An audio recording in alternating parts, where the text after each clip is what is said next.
Senga har kuni onamga telefon qilib ahvol so'rab tur deganmidim? Men bir haftadan beri qilmayapsan telefon. 3-4 marta telefon qildim, o'zlari ko'tarmadilar-da. Bahona qilmagin. Uyda yotasan-ku ertalabdan kechgacha bekorchilikdan telefonga olib. Buni bilmasdan gapirmang. Bolalarga qarayman, uy ishlarini qilaman, ovqatni qilaman, o'ynab o'tirganim yo'q. Men minnat qilmagin qilgan ishingni. Nima ish bor uyda? Ko'chaga chiqib 200 ming so'm pul topib kelsan bilasan. Haqiqiy ish qanaqa qiyinligini. Ishlatsam o'zingiz ruxsat bermaysiz-ku. Qo'ymayman. Menga yetmayapti. Ha?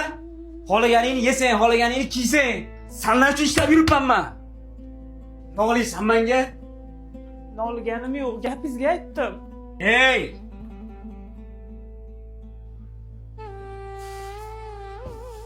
To'g'risi ham-da, ertalabdan kechgacha yotaverganingdan semirib ketgansan. Gap yo'qda deng. Yoqmayotgan bo'lsam, ochiqchasiga kamsitmasdan aytavering. Ha, yoqmay qolding, nima edi? Singan ko'zi qayta tiklanmaydi. Men ketaman. Ketsang ketaver. Menga vo'bshe qiziq emas. Orqangdan yarim yuradigan odam emasmanmi?